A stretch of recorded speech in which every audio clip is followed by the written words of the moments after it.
You're listening to the Fit Mind, Fit Body podcast, where we explore the connection between a fit body and positive mental health. And our big mission? It's to help 10,000 runners to develop fitter minds in the next 2 years. I'm your host, Michelle Frost. Let's get moving.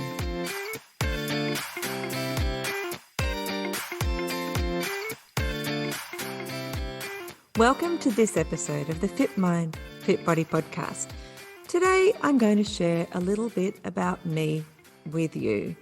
In fact, you'll find out how I think running saved my life. Enjoy. In this episode of the Fit Mind, Fit Body podcast, we're going to do something a little different. Today, I thought maybe it's time to introduce me. Many of you already know a fair bit about me, but some of you don't. For some of you, I'm new. And even if you do, you might learn new things about me when you listen to this episode and about why I run. But first, let me tell you a little bit about my backstory. Where did I grow up? Who I am? All of that kind of stuff. So I was born in Melbourne, but by the time I was 6 months old, my mum and dad moved to King Island. And King Island's a little island between Tasmania and the mainland of Australia. It's where my mother grew up, so that's why we went there. My dad, he was straight from England. They met because my mum was a nurse in Melbourne and my dad was like a sailor, but I think he was a merchant marine. Anyway, mum got pregnant, that's me, and he moved out here to Australia to be with her. So we moved to King Island when I was 6 months old. I grew up there from 6 months to 15. I grew up on King Island on a 1,500-acre farm with 3 siblings. It was a great lifestyle, really loved it. I also now have another sister who's 18 years younger than me. So there's actually 5 of us all together. But growing up on King Island, when it came to sport, I was pretty outdoorsy, as you can imagine, although I do love to read a book when I had housework to do. But I helped out a lot on the farm. I loved riding horses. And at school, I was actually quite good at running. And I loved it. I loved that feeling in my hair as I was, racing around the track or doing cross country. And in the last few years of high school, I was actually track and field champion, which sounds awesome. If you just ignore the fact that maybe there's not lots of people who go to school on King Island. Anyway, it was a pretty idyllic sort of childhood. Remembering as I go on with my story that running was something I loved to do as a kid. And, I got kudos for it. I did well, at least in my environment, I was doing well as a runner. So that was cool. So I took that with me as part of my identity, I guess. I left King Island and went to live with my father, who by then my mum and dad had split up when I was about 9. And my dad remarried and eventually moved to Victoria. And so it was all very amicable, all of that stuff. So I'm very fortunate in that way. My mum and my dad and my stepmum all still get on really well. So I'm very lucky in that regard. So I went to Traralgon in Victoria, which is in country Victoria, to do my year 11 and 12. I got halfway through, I finished year 11 and maybe a quarter of the way through year 12. And my mum and the rest of my siblings at the time had moved to Tasmania so that my mother could go to university. And I, like lots of I guess I was 17-year-olds. I wanted to be where my family was or where my mum was and the rest of my siblings. So I moved to Tasmania and finished off my year 12 in Launceston. And that's how I ended up in Launceston and pretty much have been there on it mostly the rest of my adult life. So I was, the 17-year-old. I think I'd started drinking and a little bit of smoking like most 17-year-olds at that point. It was a pretty cool thing to do, at least in the group that I was with. I played a bit of tennis, a bit of volleyball, and I still ran a little bit, but just sort of to stay a bit fitter, to play those other things. And when you're young, you seem to be able to just get away with that sort of thing, didn't you? I don't think I was particularly fit, but thought of myself as a bit sporty, even though I was a bit of a party animal, at least for a couple of years, maybe 17, 18, 19. I did go to university after year 12. I did applied design and technology, which I think my mother was in third year and I was in first year. For those of you who don't know, that's a woodwork and metalwork teacher. So that's what I was being trained to do. At the end of that first year, I went, maybe I don't want to do this. And so I jumped into nursing. I did that for 3 months. And by the time they showed us dead bodies, I was like, I don't think I want to see dead bodies. And I said to my mum, I don't think I want to be a nurse either. So they said, well, maybe go do something else. And so I went overseas when I was 19 for 6 to 7 months. And I just hung out with, as you said, I said before, my dad's English. So I hung out with my family there, worked in a couple of places, including pubs like most Aussies who go to England for any time. So I was over there for a little while. Then I came back, just hanging out over there. Not running at this stage, was probably quite unfit by the time I'd done that. I came back to Tasmania and started working in Centrelink because, quite frankly, everyone I knew had a job almost and was making money, and I didn't, and I needed to. So I started working in Centrelink, which I think at the time was called Social Security. And when I'm saying at the time, let me see, that was probably 1989, maybe 88, 89. So talking about that sort of, a long time ago. Technology's changed a lot since then. So I started working for this government agency, Social Security. And with them, I transferred to Victoria. I had got job opportunity over there. So I went over there. I met my first husband while I was there. And then we both moved back to Tasmania after a year or so of being living in Victoria. And we had 2 children, just to, I've been alive a long time, so I don't want to go through too much detail. But I think this bit is quite relevant to my running story. So we had a couple of children, and the marriage really wasn't the happiest of marriages for many reasons, but we did used to fight a lot. I think we just had quite different views on the world and how things should be. So by the time I was 25, I'd had my second child with my first husband, and I was about 100 kilos. And I'd have to tell you, I was pretty unhappy. So I was working at Centrelink, and I had 2 children. My marriage was quite unhappy, and I was about 100 kilos.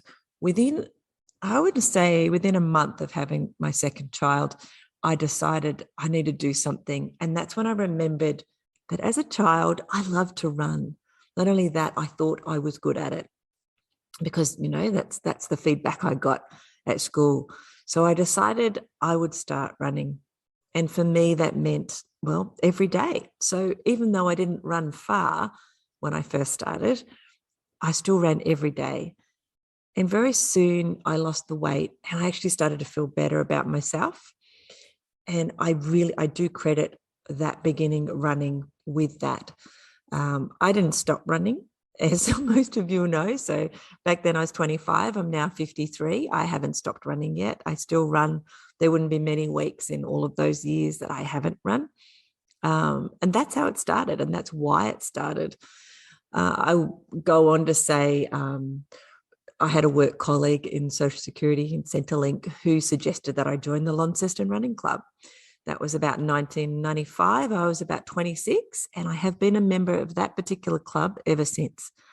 What I've found on the podcast is that so many of you tell me that it's the people that you meet, and that's one of the reasons that you've kept running, not just that it's good for you or it makes you feel good, but also the people that you meet. That's a big part of it.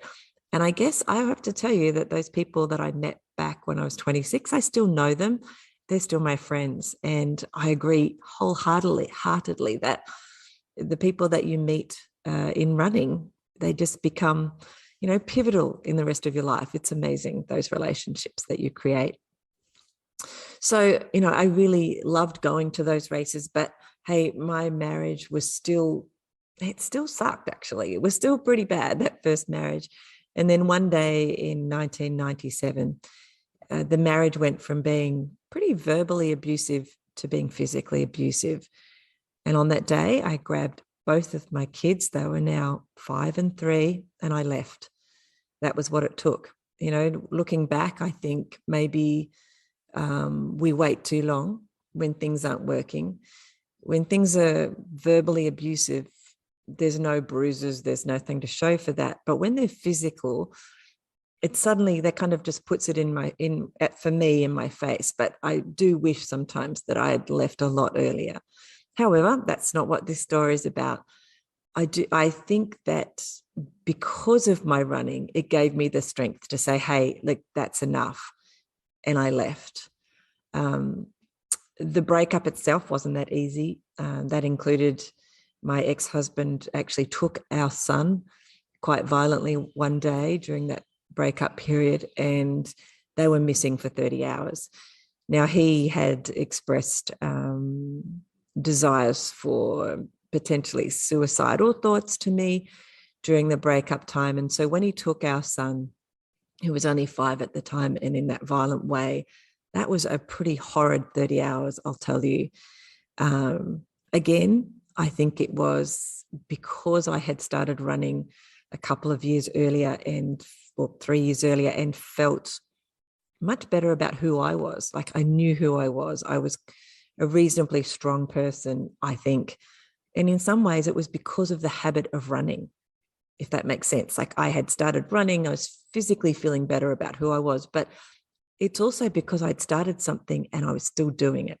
Like, I hadn't stopped. So I felt good about myself, I guess, and that I could make these decisions for myself and for my family that were better for us. I haven't talked much about these things in the past, so I hope anyone out there who's listening to this, if that helps you, go for a run. It really can help you. I credit it with saving my life in many ways.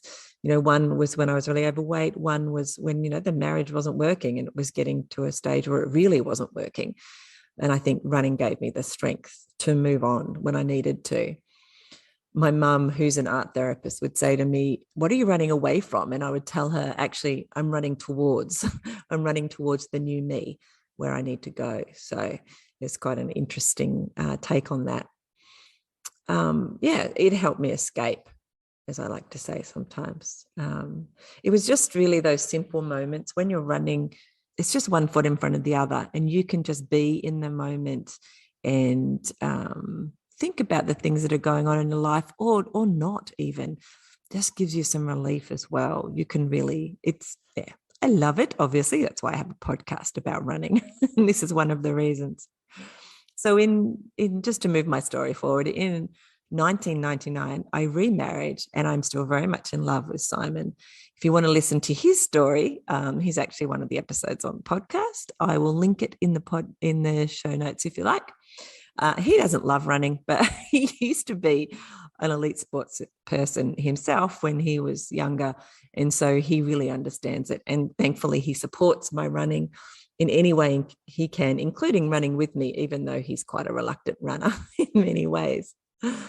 So to get a long story, I mean, this is the long story of my life. To make it a little shorter, I did go back to university after working at Centrelink. They helped me initially. I went back to uni.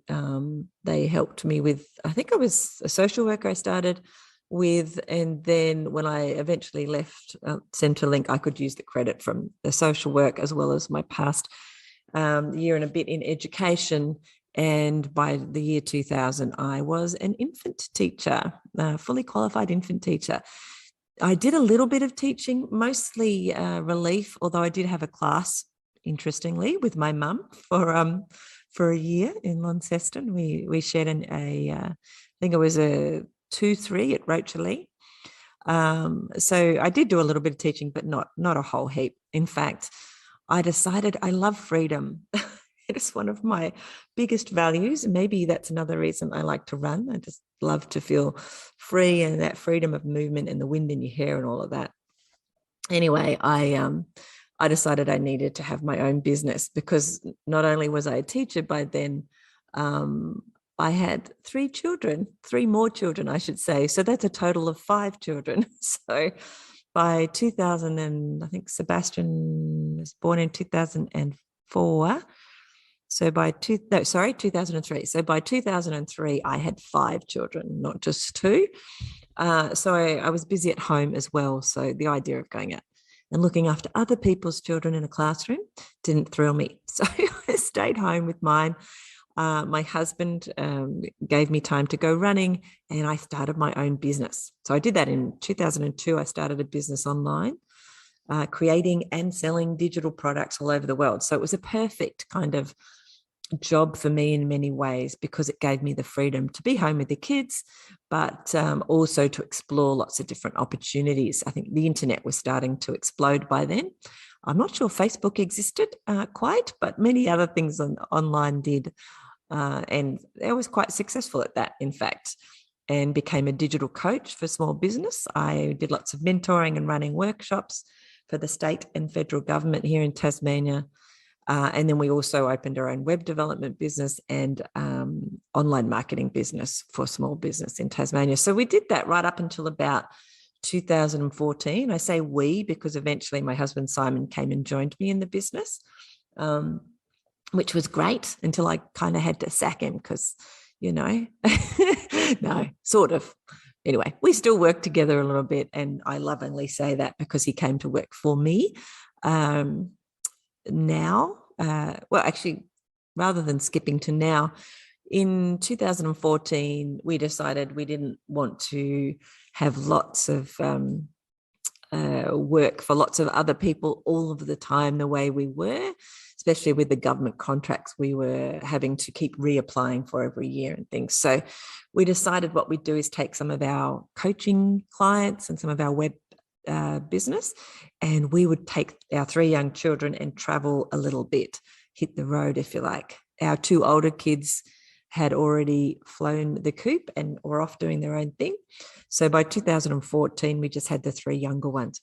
So they were 10, 12, and 14, and we took them, we'll say, around Australia. We came up to Queensland, and then we drove all of the West Australian coast and camped, and then we sold our Tarago, which is what we were using at the time, and living in a tent for a couple of months in West Australia. We sold all of that in Darwin, and we went over to Asia and basically spent 18 months in Asia and in Europe, house sitting and exploring with the kids. We took our business on the road. We homeschooled the kids. And wow, that was an amazing time. And when it came to running, we still ran. So Simon and I would run at least a couple of times a week. We called them, I guess, exploring runs, tourist runs. We'd just go for a little run around to explore our new environment whenever we moved to a new place.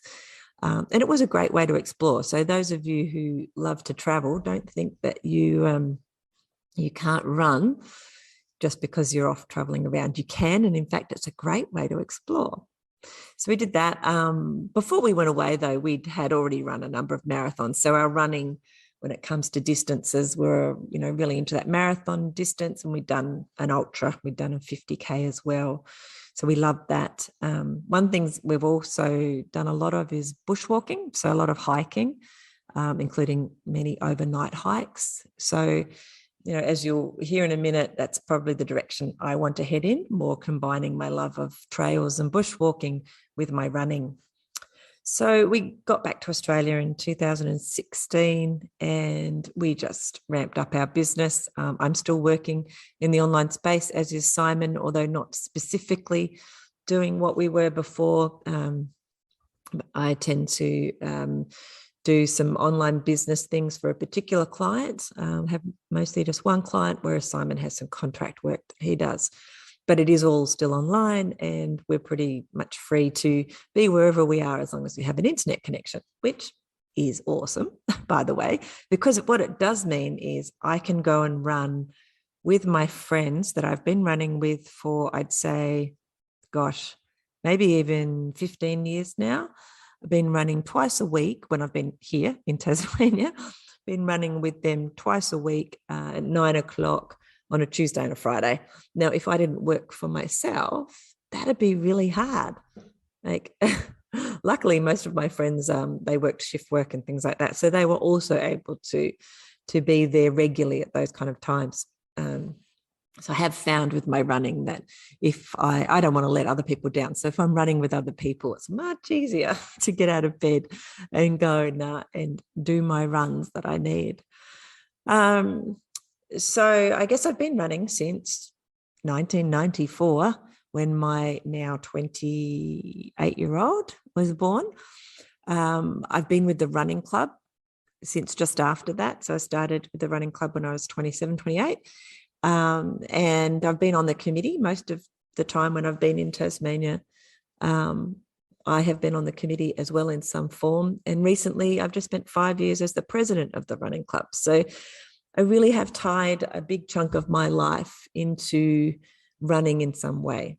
I've done a bunch of marathons, mostly the Melbourne Marathon, but I've also done the Gold Coast, and I've done a couple of ultras as well now. But what I want to do, like I said, is move into trail running. Why? Well, mostly because I don't want to do the racing anymore. I'm the kind of person who gets quite anxious, which is, I know, weird because I've done so much racing, especially those of you who don't know how the Launceston Running Club works. It's a handicapped running club, which means we all start at a different time, and they run races through winter, and it's every Saturday for at least 20 races a year. So that's a lot of running.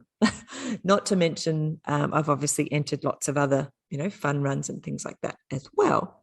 So you'd think I'd be over that, but I'm not. So I still get quite anxious before a race, even though I'm not particularly great runner. I just, I run for the love of it.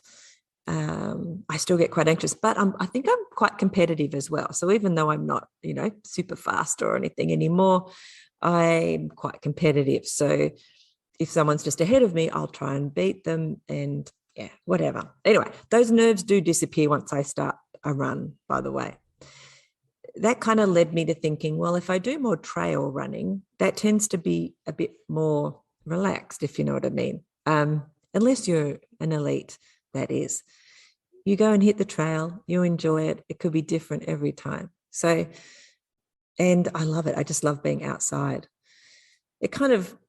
That's where I'm heading. So I'd like to do some ultra trail runs and either events that other people have organised and or some that I organise myself for myself. So I'm planning to set myself a couple of challenges, and then I will train towards achieving those challenges, whether it's running some wonderful trails in Tasmania, which we have millions of them. Well, not about millions, we have lots. So it could be that, or somewhere else around the world as well. So that's my plan for my running at the moment. What does my running look like right now? Well, right now, actually, this very moment when I'm speaking to you, I'm house sitting in Noosa, and I am walking with a couple of dogs because I'm looking after some dogs, it's fun. But when I'm home, I run, as I said before, I run every Tuesday and Friday morning, and then I try to get at least 1 or 2 runs in the rest of the week. And we take our dog for a walk too, in order to stay fit. One of the reasons I want to plan some big ultra trail is that I will then have a plan, and I will know that I need to, run this amount of distance this week, and I need to do this kind of training and that. So I'm very motivated by that big scary goal at the end, whatever the distance is and the trail that I choose. I don't want to get to that point and not have trained enough. So for me, it's very important to follow a plan. That's just how I work. And so once I have that plan, I won't be in this holding mode that I'm in at the moment. So right now, yes, I'm running pretty regularly. And I'd say with the dogs, I'm running most days, but we're not running very far. But I am running, but I'm in a kind of holding pattern. So when I have that plan, that holding pattern will go out the door, and I will know exactly what I need to do every day, that's kind of how I work. Um, so what about my running identity, which is a question that I ask most people? I think I've thought of myself as a runner most of my life, even when I wasn't running between sort of 17 to 25. I think I still thought of myself as a runner because there's something very, very powerful about what happens to you as a child. Because I did well at running at school, I've always thought of myself as a runner. I think that's why. It's one of the reasons that even like all of my children, bar one, have got over 100 runs at the running club. The one child that didn't, she cried the first couple of races that I took her to when she was 5 or 6 and decided running was not the thing for her. So she's the only one who hasn't. The rest of them have that in their DNA, if you like. And I hope that they too feel that if they ever want to run in their future, in their lives, that they think of themselves as a runner in some way, just like I do in my identity. How has that affected me when I've been injured? And I have had the odd injury here and there, but they tend to be because I fell somewhere and hurt my ankle or whatever. They don't really have ever had major injuries. Even when I was pregnant, I think I ran the Burnie 10 when Sebastian, he was born in November and the Burnie 10 is in October. So I think I ran that at about 32, 33 weeks, pregnant at least. And I just said to Simon, that's okay. There's ambulances all the way along and I'll just run for a K, walk for a K. And that's what I did. And guess what? He was fine and so was I. Anyway, so what about my identity when it comes to injuries? I do struggle, I have to tell you.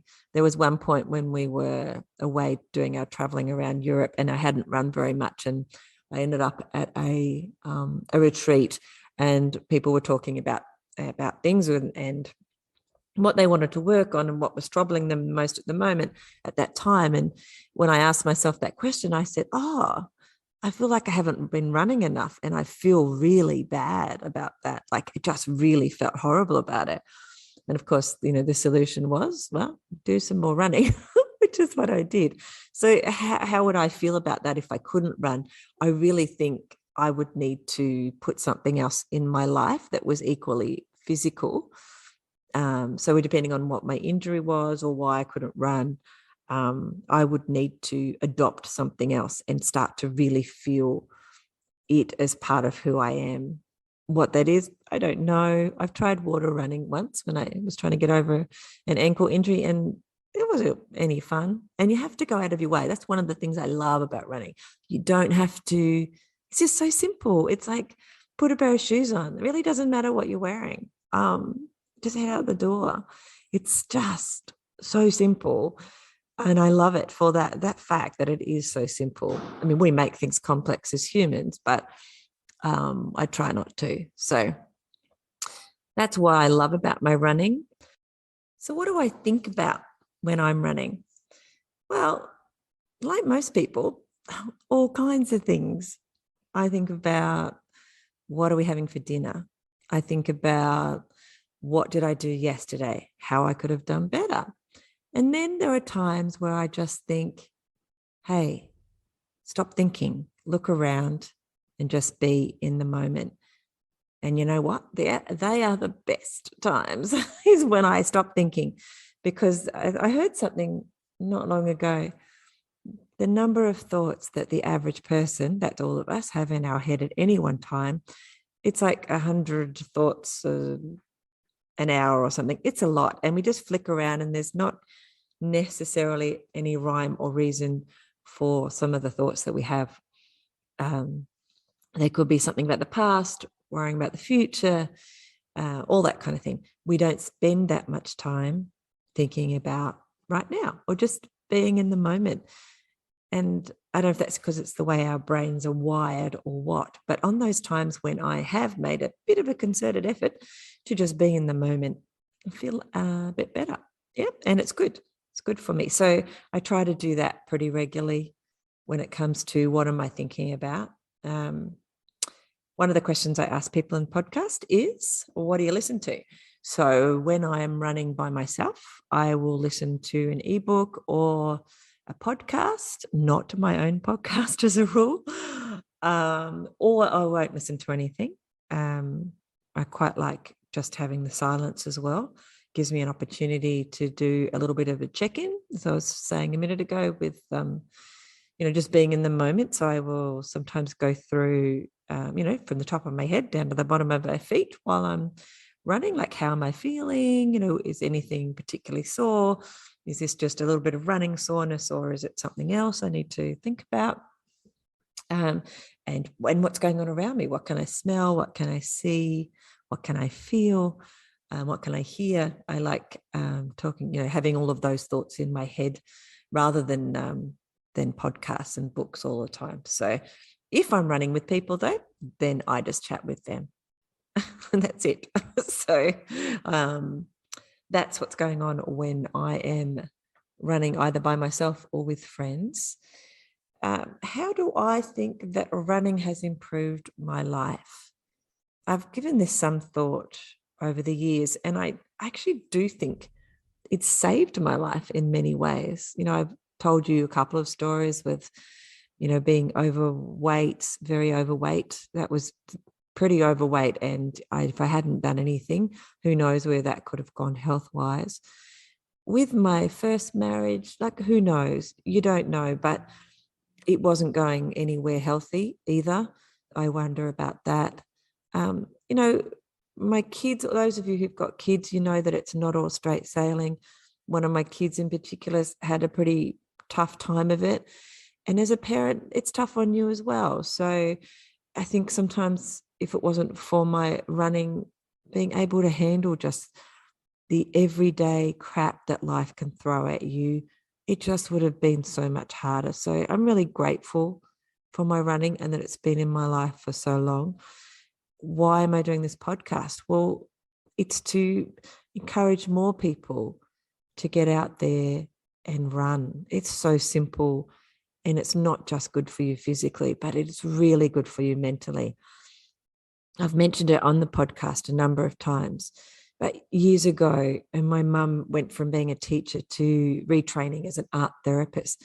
And I can remember thinking while I was running, she's not particularly sporty, by the way, but I remember trying to explain to her that when I was running and I was in the flow, I really felt like my mind was in the best space that it could be. And then, in recent years, I've done some research, and the neuroscience has now proven that when we're in the running flow, or whatever you want to call it, it's actually quite similar to when people are meditating. The same neural pathways are being created, and our brain is producing certain chemicals which make us feel good and are really good for us. And so I think there are times with our running where we find that place, that space where we're just in the moment and everything is right with the world, even when it's not. You're actually having those moments of relief from whatever craziness your life is giving you. So I think if you have running as a tool in your toolbox so that you can cope with life's craziness, and if you learn how to get into that flow when you needed it and not just when it kind of happens, which most of us runners are guilty of, we just, oh, that was a good run, or we had some good moments in that run. Wouldn't it be really good if you could tap into that? And actually you can, and you can tap into it anytime you need, and you just need to focus on it. That's it. It's not hard. You just need to stop thinking about all the other things, be in touch, as I explained a minute ago, with just being there in the moment. What's going on around me? How's my body feeling? How's the wind in my hair? What can I hear? What am I smelling? Just really focusing on just being, can I feel my heartbeat? Try counting your steps with your breath, using your breath as something to focus on. So there's lots of ways you can do it, and they're all quite simple, and we can all do it. That is a big reason to why I started the podcast, to encourage not just more people to run, but those of us who do run to actually use running for more than just getting to the next race or feeling physically good, but also to have it as a way to feel mentally good, to help through those times when things are tough. So that's why I'm doing the podcast. I hope that this is helping you in your life in some way. Many of us, when life gets really crappy or tough, we actually stop running because we think, hey, I don't have time for this. I'm really busy doing X, Y, Z and dealing with all of this stuff that's happened in my life right now. I don't have time to go for a run. Actually, that's when you should be going for a run more than you should be doing anything else. I hope that's how you feel about it as well. And I'm pretty sure it will be that I'm not the only one who gets those awesome feelings from their running. Yeah, so that's how it's improved my life in every way. Like, I don't think I would be the person I am now. In fact, I know I wouldn't be the person that I am now without running. And as a result, that's also what I want to do. And that is with this podcast and with Fit Mind, Fit Body. And that is to encourage more people, whether you're a runner or not, as I keep saying, to use it for your mental health as well as your physical health. So you can have a fit mind and a fit body at the same time. That's the plan and the goal. I'd love to spread it as far and wide as I can. So before I wrap up with what's been quite a long version for me is beginner's tips. So if people come to me and they ask me, how do I start running? One of my best tips, I think, would be to just get started and to be consistent. That's it. Just be consistent. Obviously, all the tips that people say in the past, they're all really valid. And a lot of people have said, be consistent. I think it's really important. Obviously, new shoes, not new shoes, but or maybe new shoes, but good running shoes, be consistent, and honor yourself. You know, you're doing this for yourself. And ultimately, when you are the best you that you can be, you will turn up in the world and be able to be the best you for other people. You'll be much nicer to be around. I certainly know I'm nicer to be around when I've been for a run. And you'll be able to help everybody who means anything to you in your life in a much better way. And you'll feel better. It's great. So be consistent. All of the things that people have said before, if you can tie it into running with some friends, that always works too. For those of you who need that kind of help to get you out the door, i.e. somebody's waiting for you, that's always good too. I haven't even mentioned parkrun. I should say that before. Parkrun is a great place to get started. It didn't exist when I started running, but Running Club did, which is why I became so consistent, I think, is because I had a place to go each Saturday during winter, and it kept me training because I didn't want to not keep improving if I could. And that's what kept me going out the door. So I hope this has helped you all. There's a little bit more about me. Maybe there's some things in there you didn't know, or maybe you're someone who knows me so well that you knew all those things. Who knows? Let me know. I'd love to hear from you.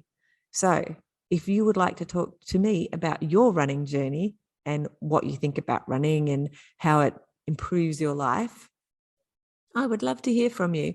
So get in touch and we'll share you with the world, and we'll encourage more people to get out there and run, not just for their physical, but also for their mental health. Thank you so much for listening to my story. I hope that it has helped you a little bit. Thank you. Thank you for listening to the Fit Mind, Fit Body podcast. I'd love to talk to you about your running journey. So send me a message on Facebook or on the website, and let's do it. For a bunch of resources on mindful running that will help you get and stay mentally and physically fit, head over to the website fitmindfitbody.co, and I'll see you there. Plus, I'll be back here in your podcast player a few times a week. Hit subscribe now so that you don't miss an episode. And before you go, I'd really appreciate it if you'd leave a review. It'll help more people to find the podcast and get inspired to start running. I'll see you soon. Bye.